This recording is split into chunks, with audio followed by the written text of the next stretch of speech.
this afternoon, I'm going to tell you about the BSBI database, commonly known as the DDB to those in the know. And it really is the most fantastic piece of kit. I'm going to embarrass Tom Humphrey, who I can see at the corner of my screen, by saying that it's so rare that you get pieces of software that actually do precisely what you want it to do.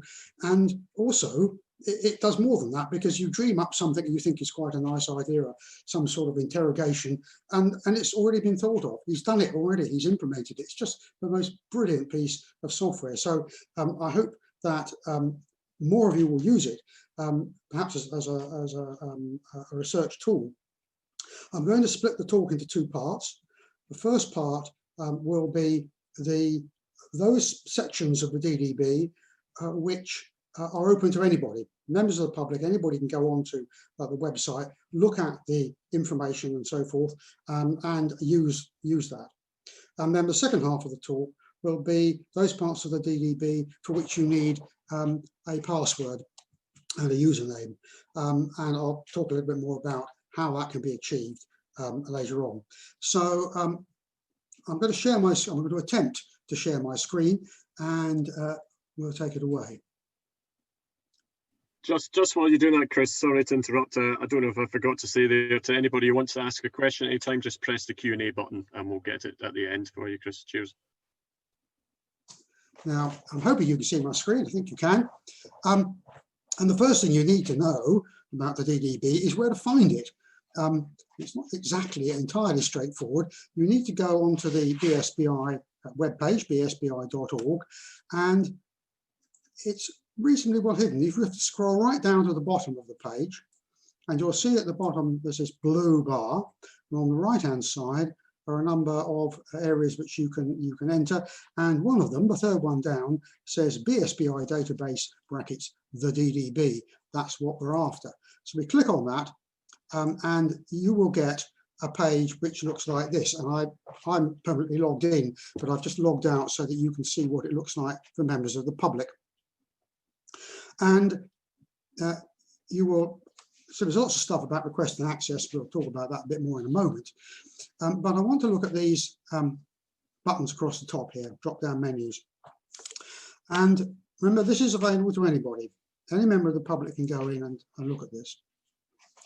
And the first drop-down menu contains three possible choices. I'm going to ignore the last one because that's a little bit more complicated for an introduction, and just look at these two. And I'm going to start off by looking at checklists very briefly. If you click on it, you will see that I instantly get a huge list of possible lists which I might want to search against in due course.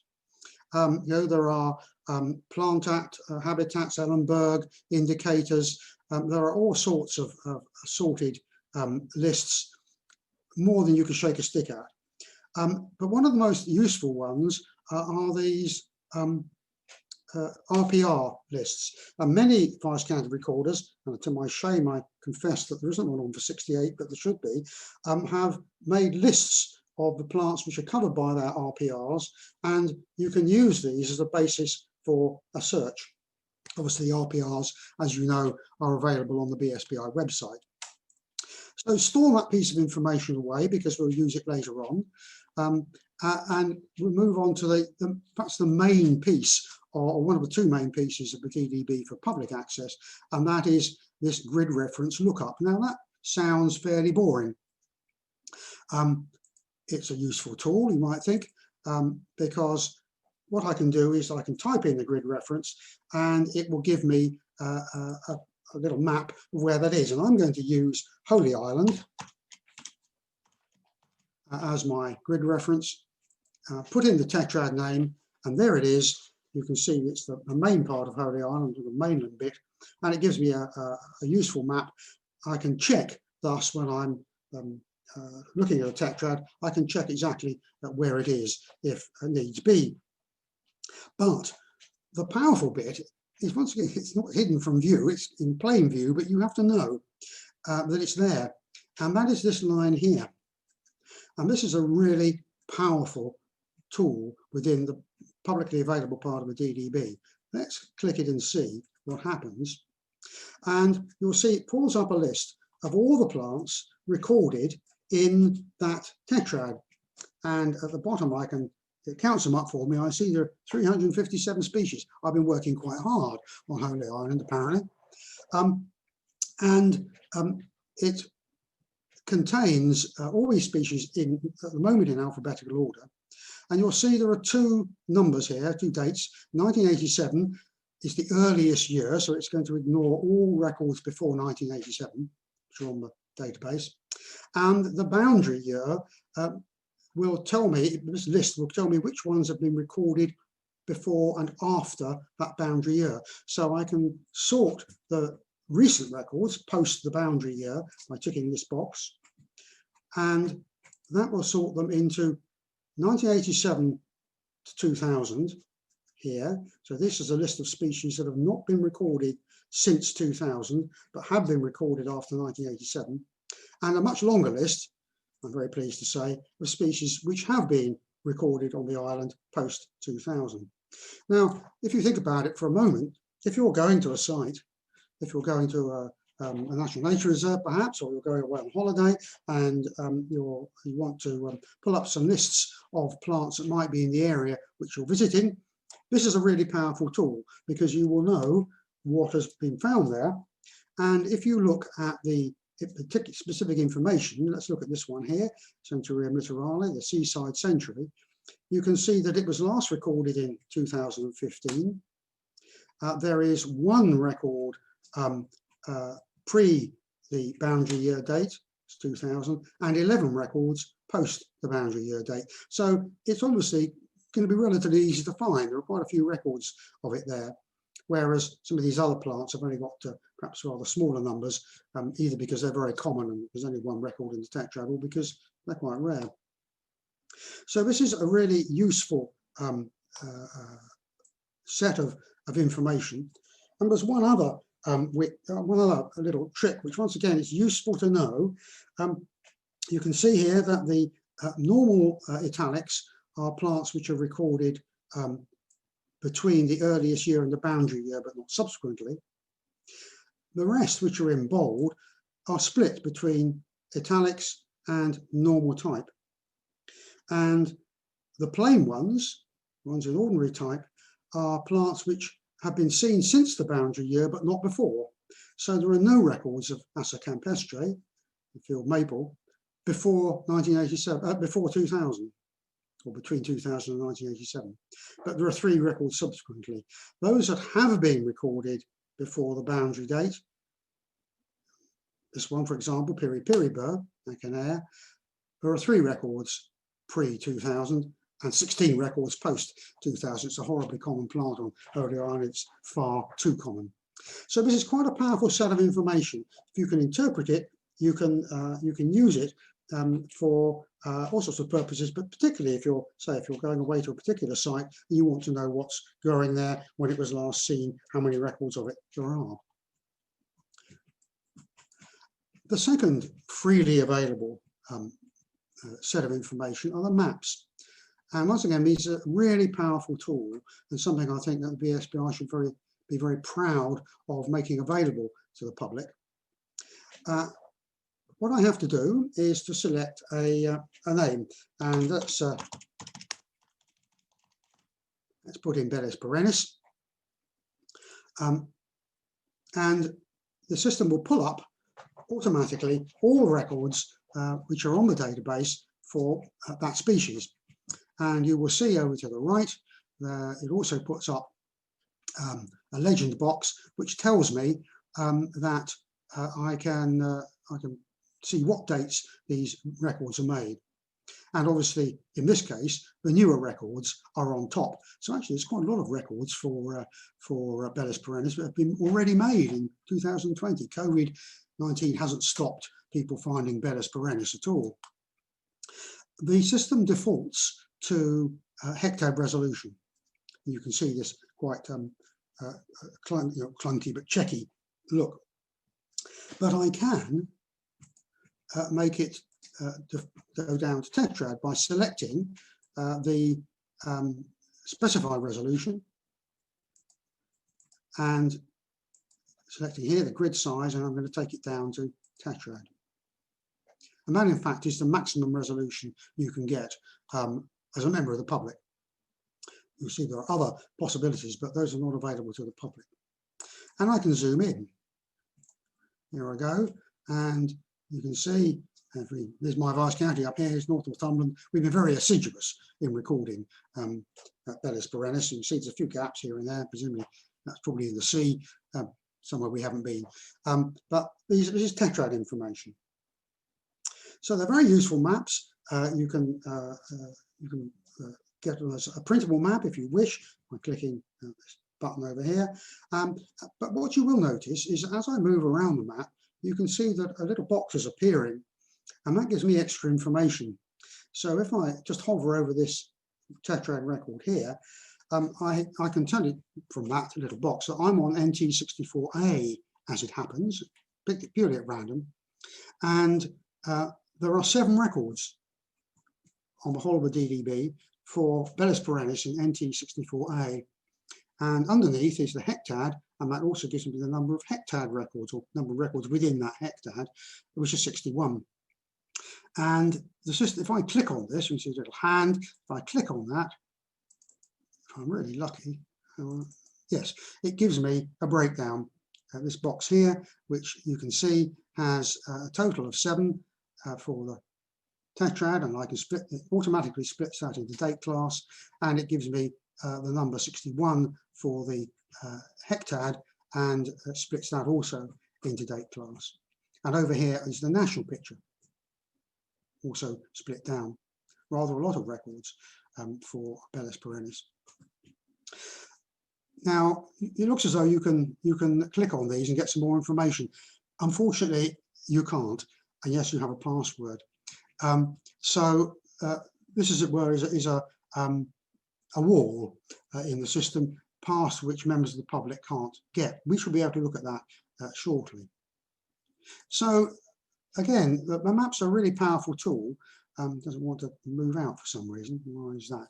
The maps are a really powerful tool, and they are available to anybody who wants to use them. And you'll see that you can get, as I said, printable maps over here too. Now, you'll see there's a third button, and it says, tantalizingly, it says search. Well, unfortunately, if I click on it, it doesn't let me search because it demands my username and my password. Now, in order to get into the real power of a DDB, because it was originally designed for VCRs and referees, you do need a password. You can apply to your VCR if you're doing recording in the area.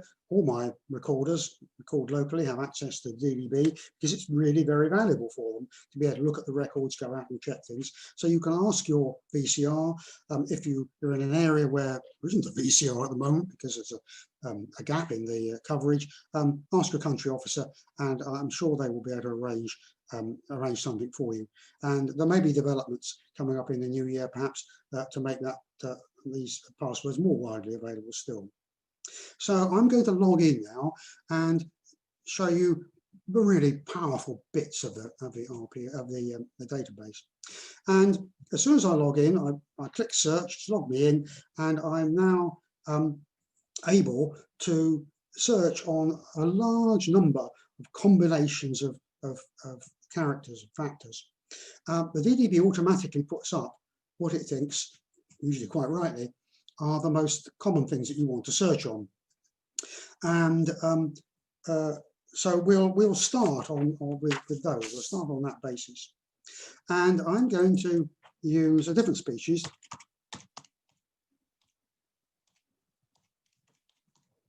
I can't spell.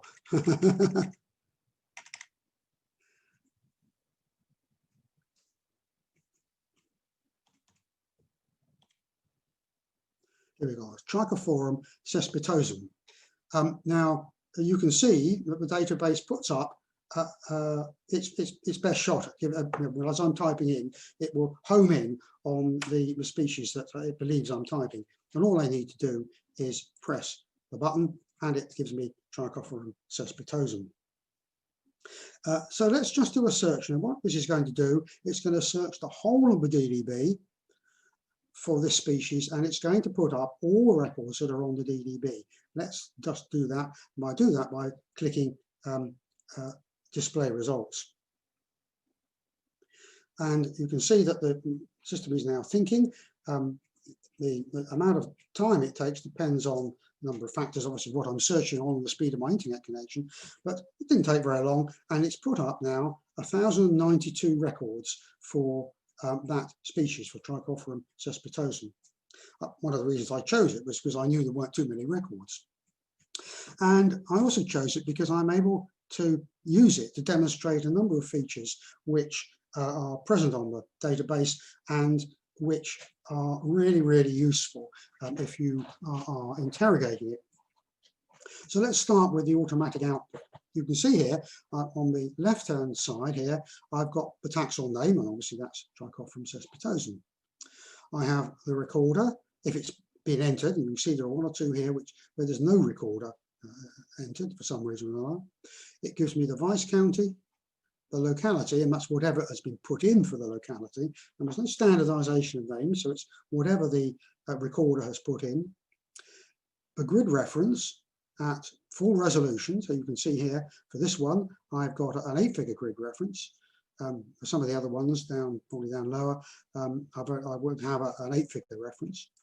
The date of the record and some information about its status. Now, I'm not going to speak about status other than to tell you it's there. You can click on it and it will give you this information. We have not very good at recording status in the past, so some of this information, although useful, is perhaps one of the less useful bits of the system. Now, what I can do is click on any one of these boxes along the top, and it will sort the information in order. So if I click on date, it will sort it into datal order. And on this one at the top here, the first date is 0, so it's come up with that one first. It's date 0 up to 1969, then I've got 1840, 1848, 78, and so forth. So that's sorted these into datal order, which can be very valuable indeed if you want to look at latest records, for example. And if I click it again, or I click this button here, it will sort them into the other order. So this is latest date first. And it follows that I can use the same system, click on any number of these. Vice county, it's now sorted all these records into vice county order. I can sort it into grid reference order, or recorder, come to that. If we stick with vice county order at the moment, you can see that at the top and bottom, I can page through these records. I can go, there are 1,092, and I can only get so many on each page. So I can page through them. And as you can see, that's what's happening now. And if I want to jump right to the end for the last record, that's easily done. I can go back to the first page. But remember, of course, it's giving me the records in whatever sort order I've chosen, in this case, the vice counties. Now, you'll see that all these records are coloured in different ways. And this is another very valuable feature, I think, a very clever concept, because the colour of the record tells me something very useful about it. Now, the first ones, perhaps which you can see on Trichophorum cespitosum, there are lots of red ones that are crossed out. And this means that the record, for some reason, has been rejected. Now, many of you will know that the nomenclature of Trichophorum has been in a bit of a state of flux, and because of the way things have changed, it's very difficult to tell whether old records refer to Trichophorum cespitosum or Trichophorum germanicum. It's a difficult problem, and so a lot of records are being deleted or rejected, I should say. They're rejected, they never get moved off the database. Once the record's there, it's always there, but it can be rejected. And you will see these are marked in red. This means that the recorder or somebody else has rejected the record. You'll see that some are struck through horizontally, and that means that they have been deleted or rejected on the DDB, and some are struck through diagonally. Now, the DDB takes records from a number of sources. Many of them, of course, come in through MapMate. Many recorders will be using MapMate in order to get their records onto the DDB. They record them onto MapMate, and then MapMate syncs up to the DDB. And the diagonal stripe means that the record has been rejected at source, and that usually means on the MapMate system. I've got some other colours here. Blue. Now this means that a record which has not been considered at all for validation, rejection, whether it's right or wrong. It's a record which has got onto the system, and it's just sitting there waiting for somebody to say, it's right, it's not likely to be right, it's wrong, whatever, or we're not quite sure. And many of the records on the system are blue. I don't mean to say they're wrong. If I interrogated Bellis perennis, I would suspect they're almost all blue, because nobody bothers much to validate records for very common plants like that. But as you go into the system and look at more uncommon plants, and this is one of them, most of the records you can see are not blue. They've been validated in some way. Somebody's looked at them and made a decision. But this one awaits a decision. You will see that there is this rather sort of yellow colour, orangey colour, and here, if you can just about see it, there's a little question mark. And that means that the record is queried. It means that, well, it might be right, but it needs, it's one probably where we're not actually maybe ever going to know. It's just a doubtful record. And those are coloured orange, and they have this little question mark on the side here. If I page down, I can see that there are some of them which are in this sort of buff colour, a slightly greeny buff colour, and they've got a tick in the box. And that unsurprisingly means that they're accepted. This is a record which we accept as being correct for this species. This is quite an old record, and it probably means that it's an herbarium specimen, I expect.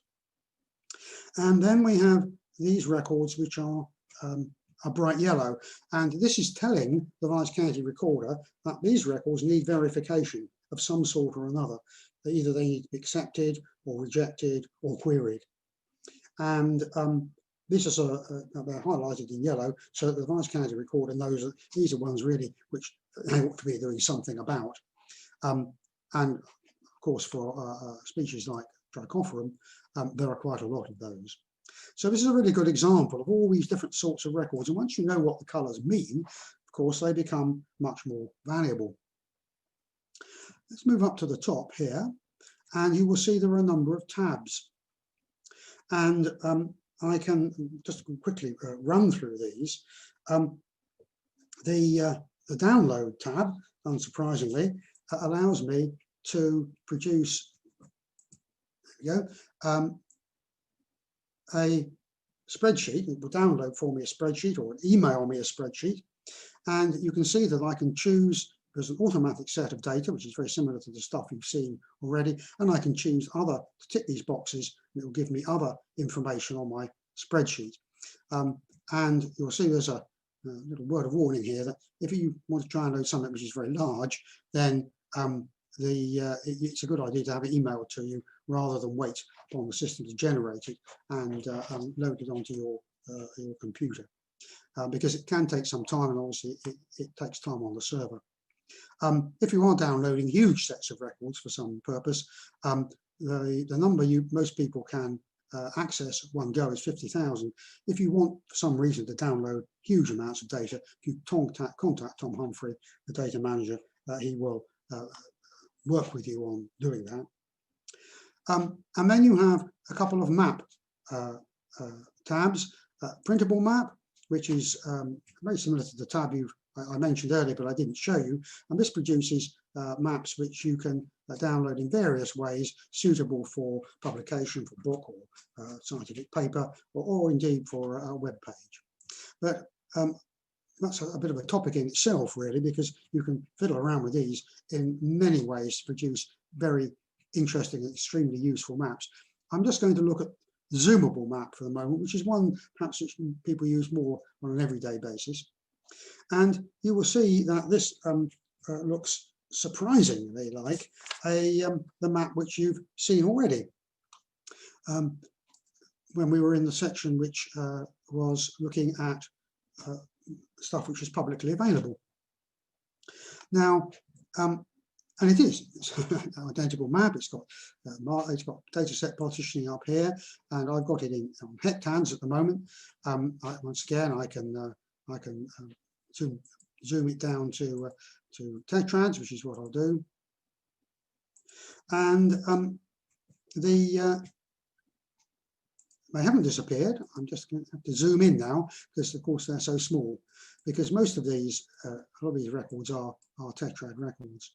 Now, you'll remember, I'm sure, that when I was looking at the previous map, the publicly available map, that I could hover over these records and it would give me information about them. I'm going to go to 64U. And you'll remember if I clicked on it, it gave me this box which shows me the number of records in 64U and the number of records in NT64, the tetrad, the hectad, and also nationally the number of records in tetrads and hectads. But now, because I'm logged in, because I've got a password, I can click on this and it will give me the records which sit underneath that box. Isn't that fantastic? It's just such a powerful tool.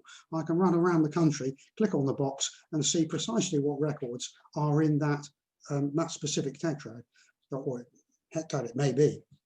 So it's a really, really powerful interactive tool which one has. And the power of that, I say, is really, really excellent. Well, I'm going to go back now to my search box, and I'm going to start narrowing down the search. And the search I've done so far was for the whole of the UK and Ireland. I'm now going to just have a look at 68, which is my vice county, North Northumberland. I could put in more than one vice county, that would be fine. I could put in South Northumberland as well, 66, 67. You see, I can just keep adding vice counties and it will give me cumulative records. But let's just look at records for my vice county. Now, just en passant, while this is searching, look here and you can see that it's giving me a summary of what I've searched on. So it's saying Trichophilum cespitosum in vice county 68. Now, for this sort of search, that's not terribly important. But if you're doing really complicated searches, it's easy to make mistakes. And if you make mistakes, you get the wrong answers, of course. And so it's very useful to have this line here. Again, it's very clever thinking by the designer. Have this line so that you can verify exactly what you're searching on. And here we are. These are the records for Trichophilum cespitosum from VC 68. And you can see we've gone down from 1,000 and whatever it was, 92, down to 5 for my vice county. So I can obviously do that for any species I like. Now it's worth saying that there are other things I can click on here. If I want to know, well, actually it's not going to work with this one, but over here I've got 2 more boxes, and I can view the actual DDB record by clicking on this, and it will give me, in this case, a lot of information about it, about why it's being rejected and so forth. But this is all the information about this record and how it's how the view of the record has changed. And this one will allow you to edit that information. Now, I suggest that you don't go there unless you're a vice county recorder and you're playing with your own vice county. In fact, I think I'm right in saying that the majority of people who gain access to the DDB who are not vice county recorders don't have access to do any editing. So you can't make any difficult mistakes. best not to. One other powerful tool here is that I'm not limited to vice counties. If I put in Scotland and display the results, it will give me all the records of Trichophilum cespitosum for Scotland, 219 of them. And you'll see here, it's changed, and it's given me, in fact, a list of the vice counties. Those are all the Scottish vice counties. Works for England, Ireland, Wales, it's fantastic. And if I click on the grid reference over here, it will provide me with a map. And there is the very spot from which this record emanates. You can see it's giving me the hectad, tetrad, monad, and the actual reference, because this is a 10-figure grid reference. And obviously I can zoom that out. There it is. If I wanted to go and see it, I know which road to drive down, where to park my car, and I can hop out and look at it. So what else can I do? Well, let's take Scotland out and let's look for a particular grid reference. If I go to place in my advanced county, MT90, I can see that there is now only one reference for that hectad, MT90, and here it is. It's pulled up the single reference for that hectad, and again, it's a rejected record as it happens. Now, supposing I'm more interested in the geography than the actual specific taxon. Let's take that out. And let's go back to Holy Island. Put in NU14G, you'll remember that was the Holy Island tetrad. Let's display the results. And what it will now give me is every record on the DDB which has been recorded in NU14G. So every record there is for the mainland of Holy Island. It's just taking a little while to do that. It's probably not the server. I suspect this is my slow internet connection, although I don't think anybody else in the house is working on it. And there we have it, 2,000 odd records from NT14, from Holy Island. And you can see some of them are just tetrad records, some of them have 6-figure grid references. I could sort them in datal order and so forth. Now let's start again cutting those down, because I can use these other boxes. Let's say I want the records from 2000 onwards. So I use this drop down box, I select from, because I want records from 2000 onwards, and put in 2000, and it will now just give me a list of those records from 2000 onwards. So I've now got 1,413 records, and these are all effectively Atlas 2020 records. Now, supposing I'm feeling rather enthusiastic and I want to know how many of these records are actually down to me, or in fact, actually my wife is. I can put in my name and it will give me lots of choices. Now, you will see that I appear quite a lot, and this means that there are different sets of records for each of these names. And if I put in this one, I should just get that particular set of records under that specifically entered name on that moment. It's much best if I just leave it as broad match, and it will give me all the records which will appear under my name. Gosh, it's speeding up. 728 of them. I've really been very, very enthusiastic on Holy Island, obviously. So I've now got, you can see, all the records which are down to me. Most of them have not been validated because most of them are not of any great national importance. Why has it done that? Yeah. Now, I mentioned earlier on checklists. Now, this is a really valuable tool. If I go to, I did confess that VC68 hasn't got a checklist on for its RPR, but if I go to South Northumberland, which you'll remember did have an RPR checklist, get rid of my name, I'll leave that on there because that's from 2000 onwards, and I'm going to pick up the checklist, and we'll have RPR, and it should come up with a list. Or maybe it's going to be VC67.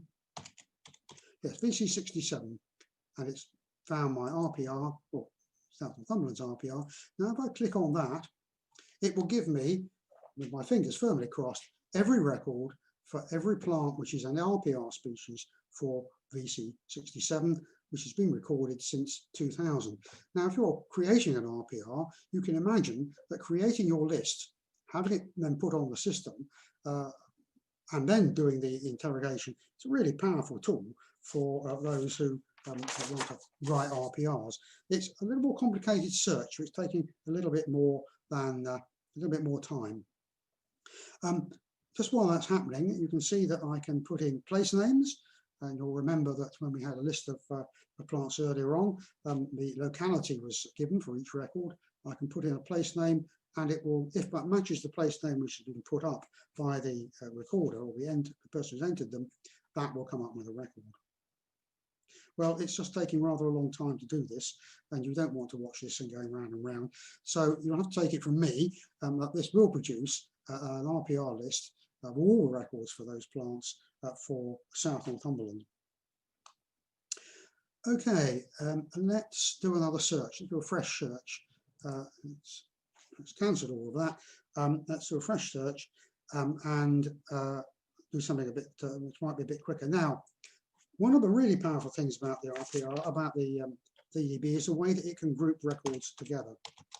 I'm going to put back Bellis perennis. We'll put in VC68. And for those of you who are listening from home and haven't got a multiple screen system, I can tell you that Scotland have just scored a penalty, and so Scotland are now 3-0 up in the rugby. I'm sure you really wanted to know that, much more important than the DDB. And you'll remember that I can group by localities and by tetrad, by putting those in here, but I have under here, I have a button which is more options, and there are so many things under here. I could show you this. I could spend a whole day taking you through all these options, but one of the most powerful is this grouping. And I can group these records for Bellis perennis from VC68 in all sorts of ways, and I'm going to choose here to group them by locality. And in fact, by should be tell me it should be able to group this by should group that by where's it gone? Sorry, here we are. Group by. Sorry. So I'll just do that again because I made a bit of a mess of that. More options. Group by again, and it gives me this drop down box, and I've got lots of choices. Now I can group by locality, and I'm going to group by tetrad. Where's it gone? Here we are, and off we go. And here we are. It's given me a list of all the tetrads in my Vice County because I'm sorting on VC68, and it's giving me a number of records I've got of Bellis perennis for each one of those tetrads. And of course, if I want to, I can click on it and it will come up with those actual records. Again, a very powerful grouping system. It's a really good idea to play about with some of these more options groupings. I say you can't break the system. Tom reliably informs me that you can't break the system, and it's really worth playing around, discovering the sorts of things that you can do. For example, I'll give you one more example. If I take out Bellis perennis, and now I'm going to group by, where's it gone? Tax, I'm going to group by species. Okay, now, so this is going to be the whole of VC68, and it's going to group the records according to their species. This may take a moment or so.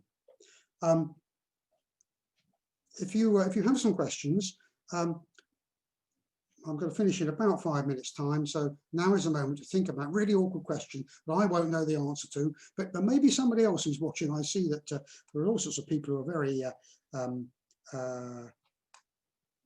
expert users. But here we are. It's grouped my Vice County records by species.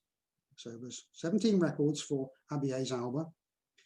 So an awful lot of records for some of these things. And this is a really, really powerful tool. And I can carry on doing that. I can subdivide. If I go group by, grouping, subdivide by, well, I could subdivide by, let's say, date class. And you'll know that the BSBI divides the periods into date classes, and I can do that. Now, I can see the questions. I'm going to pick one up while, oh no, it's got so fast, sometimes really fast. And there you are, those are the records. And you can see that it split them by date class.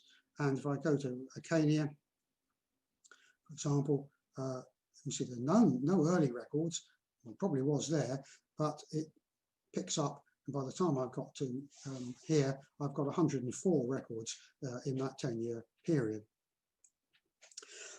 So you know, say you can group these things in many different ways. You can cut the cake up in all sorts of different ways, and that's the real power of the DDB. Now I can see that some one or two questions. For example. Sorry, Chris, do you want to just run through the questions yourself rather than me read them out if you've got them in front of you on the screen? Well, I think I can. I'll see if I can manage, and you can tell me if I'm missing them out. Okay. Okay, whatever you choose. Yeah. But first one is, why are there no photographs associated with the records? Well, the answer is I don't know. I have a feeling that that might be possible. I think I'm going to refer that question to Tom Humphrey in due course. Perhaps you could be asking. Oh, Tom's there. He's going to unmute his microphone. But you can tell us, Tom, why no photographs? Mostly because people haven't taken them. In case, well, in cases where we've got photos for records, which can be sort of records from that we've imported from iRecord or a few other sources, we have included photos.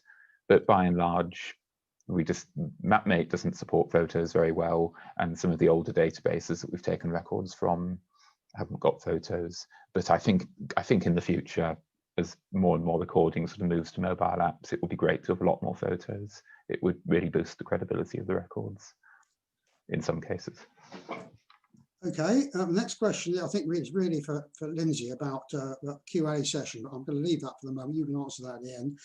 Mick Crawley wants to know how you get rid of duplicates. Let's do that, because one of the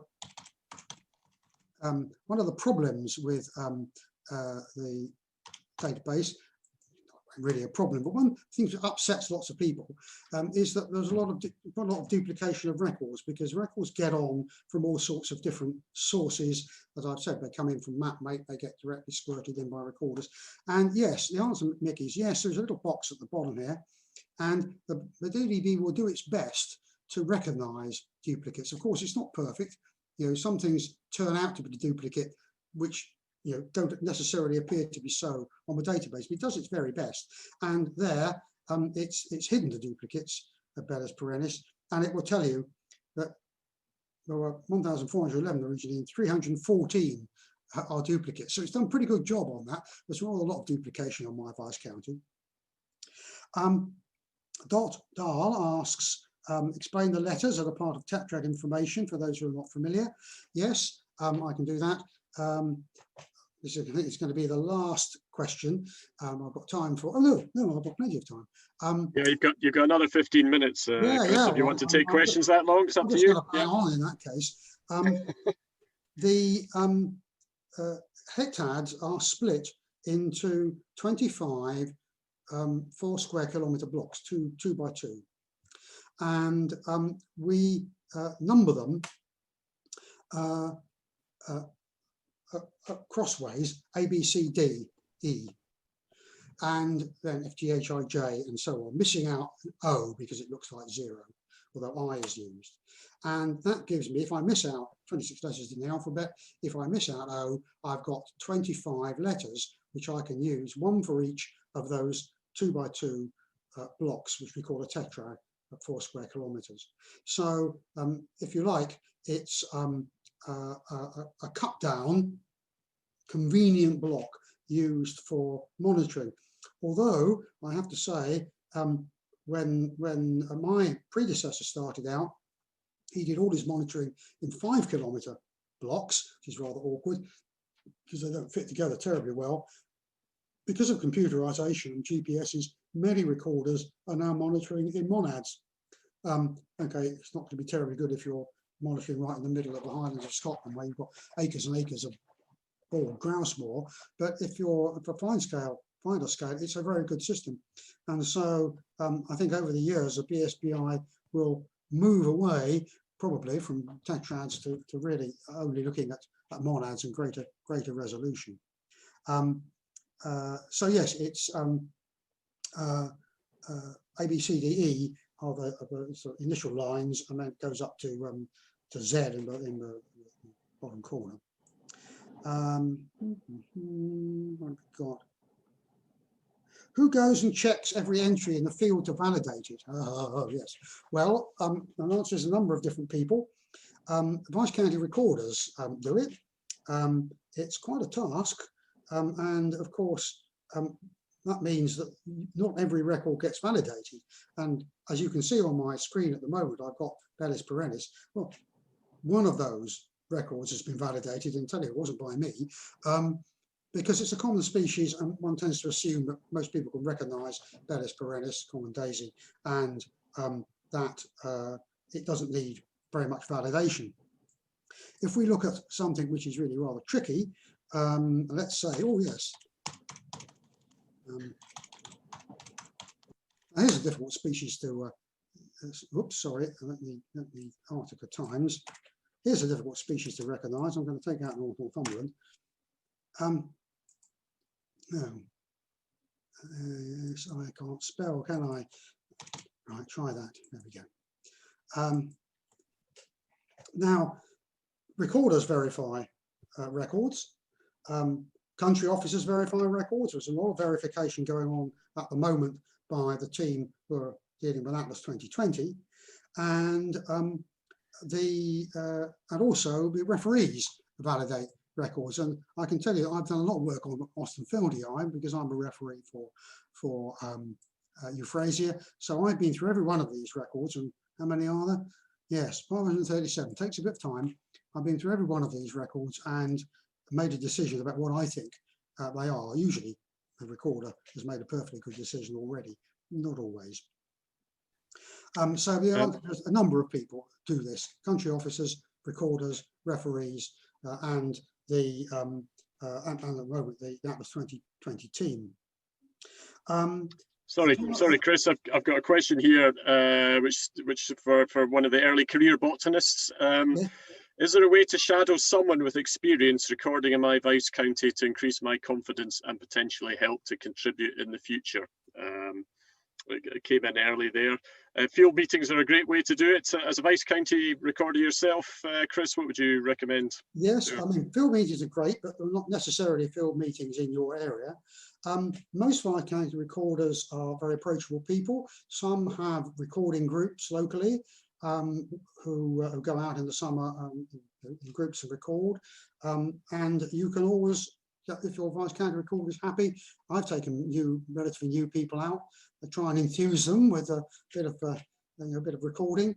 Yes, I mean the overriding thing, I think, which one learns very quickly when you're a member of the BSBI, is how friendly everybody is and how helpful everybody is. People really want to, they're botanists, they really enjoy their botany, that's why they do this, and they're only too pleased usually to assist beginners who are just starting out perhaps, and just go out with your Vice County recorder. Local field trips from further afar, those are a great way of getting to know the plants not in your area, and to get to know other botanists and how botany works and what, how the books work and all that sort of stuff. It's a fantastic way of doing it. And also, there are some very good education schemes which you can access through the BSBI web pages. Identiplant is a great system if you live in England. And in Scotland, well, they do Identiplant, but also I think Scotland has their own system for teaching relative beginners botany, and that's run by, I think, Faith Anstey used to do it. I don't know, Jim, whether she still does that, but it certainly used to be a really, really good system. As he's putting his thumb up. So yes, there are lots of resources out there, lots of resources, lots of opportunities. Great, Chris. I'll just ask the next question as I knocked your train going through the questions there. Does the DDB accept records from iRecord if validated by a Vice County recorder? I've seen that. The answer is yes. Now, this depends upon your Vice County recorder. because what has happened up till now is that some recorders, and I'm one of them, I'm an iRecord validator. So I every so often go onto iRecord, I validate people's records on iRecord that members of the public have put on. Sometimes I email them and ask them questions and help them out, all sorts of stuff. And then towards the end of last year, they were uploaded to the DDB, whether they'd been validated on iRecord or not.